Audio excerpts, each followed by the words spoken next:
चंद्रमा की विविध अवस्थाओं का अवलोकन एक अद्भुत अनुभव है। चंद्रमा की विभिन्न अवस्थाएं एक पूर्ण चंद्रमास में बार बार होती हैं और इनका वर्णन भारतीय पौराणिक कथाओं और संस्कृति में अत्यंत महत्वपूर्ण है। आइए जानते हैं चंद्रमा की अवस्थाओं के बारे में विस्तार से और भारतीय हिंदू पौराणिक कथाओं में इनका क्या महत्व है। चंद्रमा की कुल 8 प्रमुख अवस्थाएं होती हैं। प्रत्येक अवस्था का अपने विशेष नाम और परिभाषा है।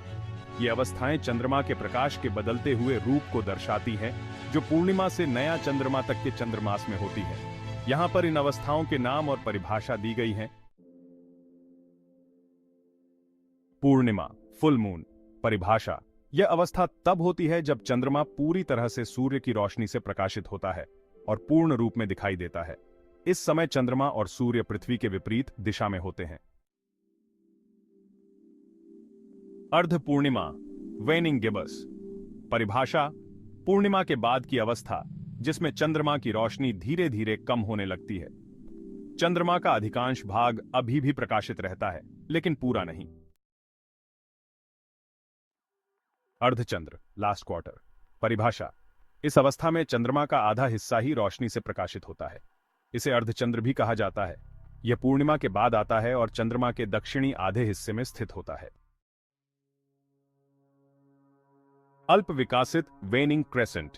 परिभाषा: अर्धचंद्र के बाद की अवस्था जिसमें चंद्रमा की रोशनी और भी कम हो जाती है और यह एक पतले अर्धचंद्र की तरह दिखाई देता है। नया चंद्रमा, न्यू मून। परिभाषा: जब चंद्रमा पूरी तरह से अंधेरे में होता है और सूर्य की रोशनी उसकी सतह तक नहीं पहुंचती। इस समय चंद्रमा सूर्य के सामने होता है और पृथ्वी से दिखाई नहीं देता। उदित चंद्र यानी वैक्सिंग क्रेसेंट नया चंद्रमा के बाद की अवस्था होती है। इस समय चंद्रमा की रोशनी धीरे धीरे बढ़ती है और इसका आकार एक पतला अर्धचंद्र जैसा होता है। अर्धमास, जिसे फर्स्ट क्वार्टर भी कहते हैं, इस अवस्था में चंद्रमा का आधा हिस्सा रोशनी से प्रकाशित होता है, लेकिन यह पूर्ण रूप में नहीं होता।